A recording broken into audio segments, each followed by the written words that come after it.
All right, I'm here with Pablo the Shark Rubio. So, Pablo, why did you start boxing? Uh, Boxing. It started with my dad. He took me to the gym. I was just a little kid with bad attitude. Um, he wanted me to get taught a lesson, and brought me to the gym to get my ass beat. But It backfired on him. yeah, I ended up loving it. Stuck to it. Well, how old were you? I was 8 years old. 8 years old. Yeah. So you've been boxing since then. Since then, yeah, never stopped. Okay. Um, who has been your motivation? My family. You know, I Or who really do you never. box for? Yeah. Yeah, I never really had anybody to look up to.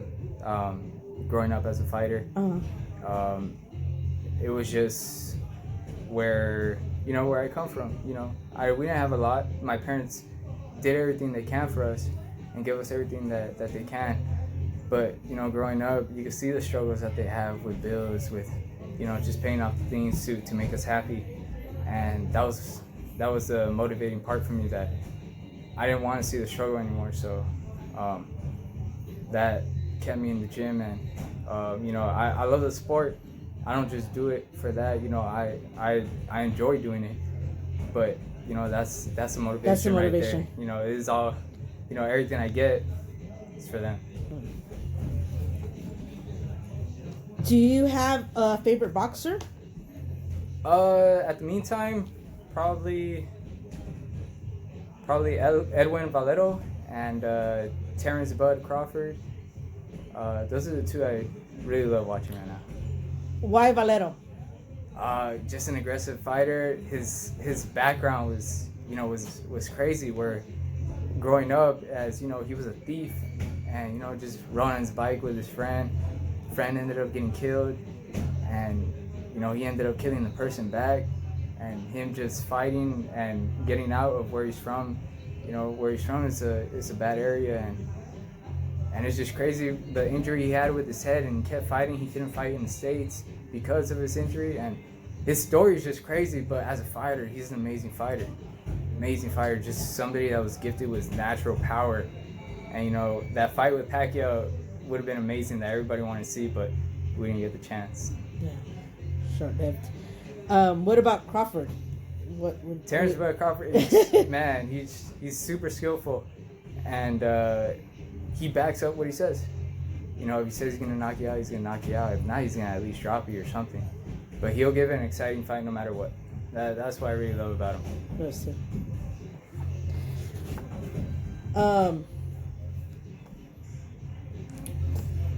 You're not fighting on the red boxing card in January 25th. So what's your fight date looking? We don't have one scheduled yet, but we're looking for around March. Around March. So right now we're just getting ready. So you're not in training camp right now. No. But you're always here. You're always training. We're trying to stay ready. All right. Is there anything you do, like, to prepare for a fight differently, or? We just pick everything up, faster pace, more rounds, and more miles with running, strength and conditioning. Just take everything a step further from just that regular training. Okay. What weight class do you fight? I fight at 126. 126. Yeah. What's your record? Featherweight. My record is 12-0 with 4 knockouts. Do you think that your layoff for that while that you didn't fight affected you at all? Personally, I don't think so, but yeah, I know coming back, a lot of people probably say like it didn't. I still had it in me. But how do you feel? How did you feel? Like, yeah, I felt great. I did feel a lot better than how I was used to fighting. But then, going through that whole 2 years, it was tough. Just not being able to fight. Yeah. And no matter what you tried, I couldn't hit the bag. I couldn't spar.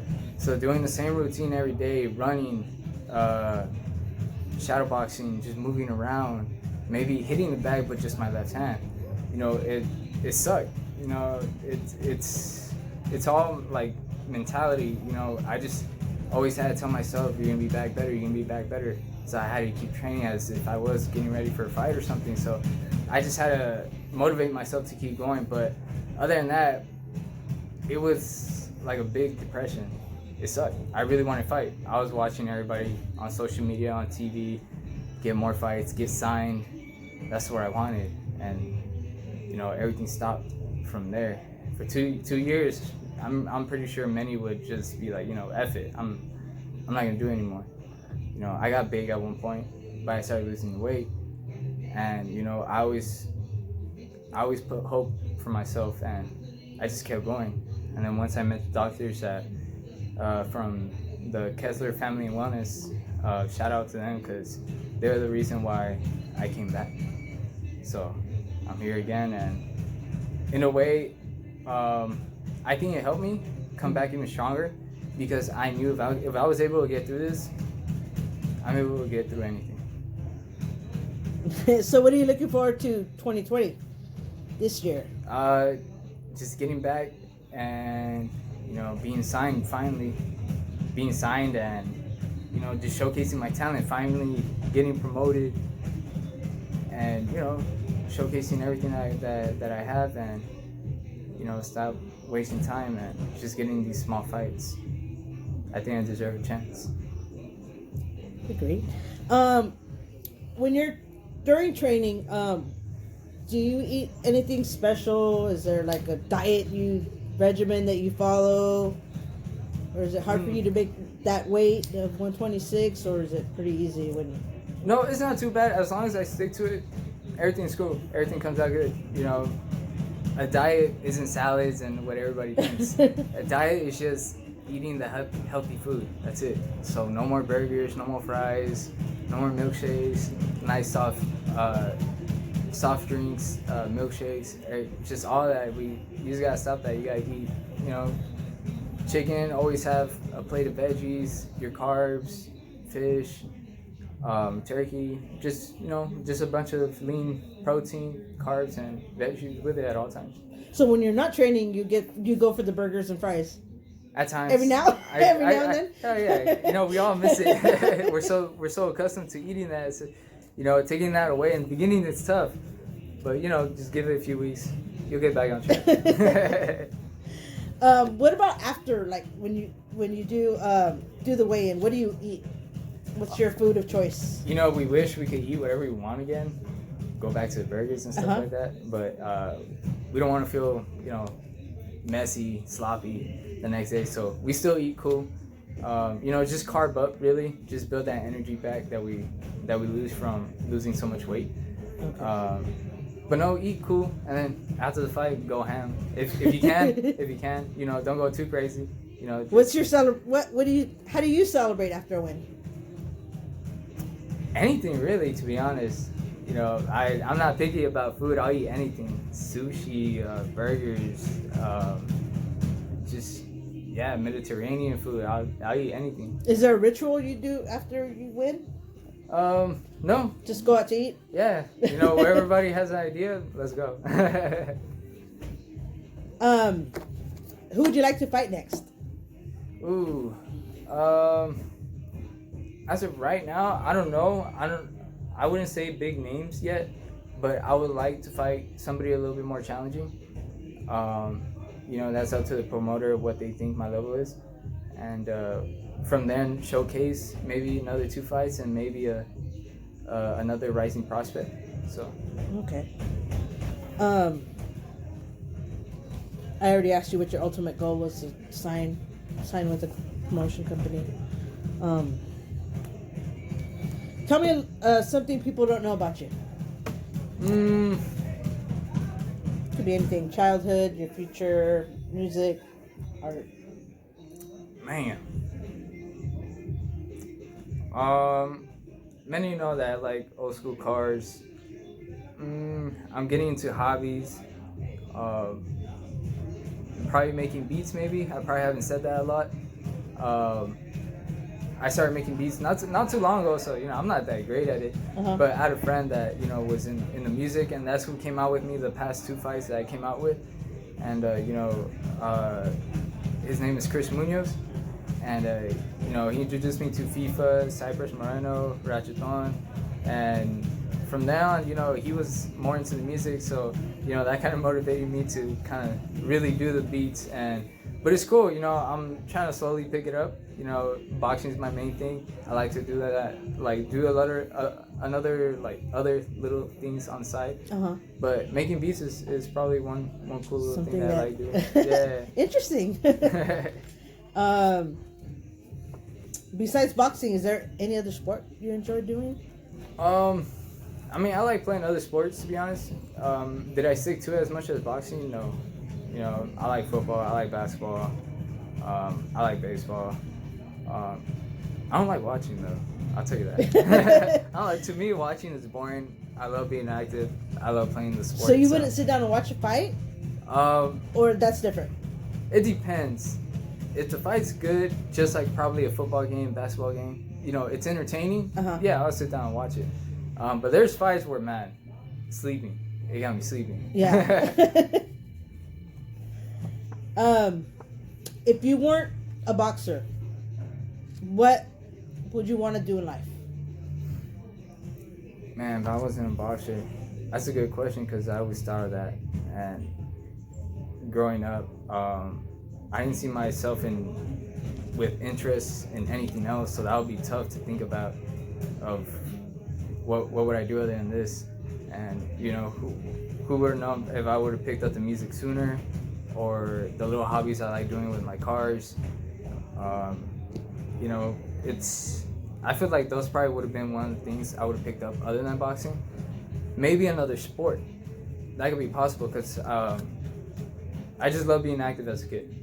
So okay. that could be a possibility. All right.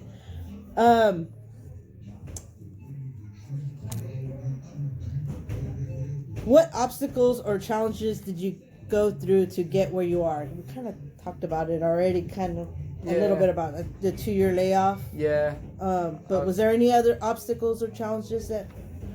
As like being younger, a lot of kids would, they'll throw them in sparring, get beat up, and don't want to come back. With me, it was different. It was like I get beat up, and it was like I wanted revenge. It was like I'm gonna keep coming to the gym. Yeah. I don't care how many times you beat me up in sparring. As long as I beat you up that one time, I'm happy. I knew that I was able to do it.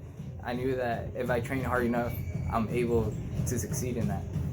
And that was the thing. Growing up, I always got beat up. I always sparred with people that were just better than me, had more fights than me, were already more experienced. And with me, if you stick to it, if you believe in yourself and you keep going, you can do it. And growing up, it was a little tough, but here I am today. All right.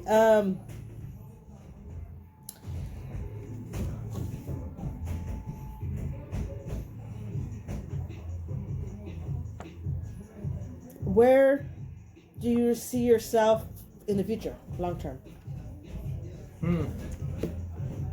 I hope to see myself succeed how I want to succeed in boxing, in life. Everything goes well in boxing, have my own business, probably in promotions, maybe things outside of boxing. Who knows? Maybe get more into the music, maybe managing the music or something like that. Owning, again, more business things, just owning, maybe my own garage for classic cars. Just any interest in what I do, anything I liked as a kid, hopefully owning or, keeping up with the things that I used to love doing, and just business-wise, so. Okay, that's good. Let me ask you, Munguia or Sullivan? Munguia. Munguia? Munguia. I think he's going to be the bigger guy, the bigger kid walking in there. I think he has the better power.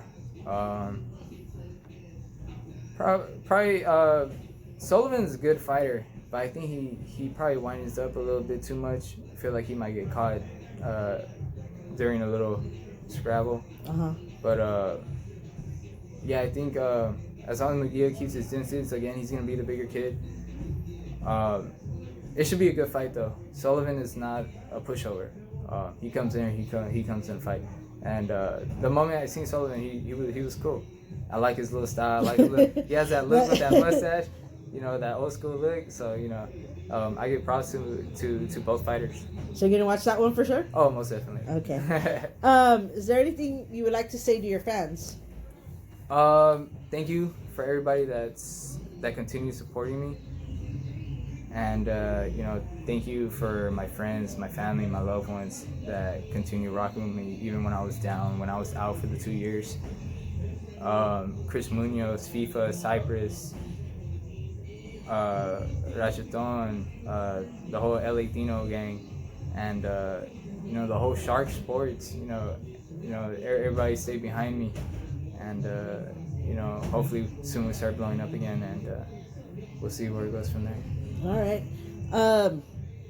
Tell your fans where to follow you at. You can follow me on Twitter with Sharky_96 and Instagram at Pablo the Shark Rubio all together. Yeah. All right. Thank you, Pablo. Thank you.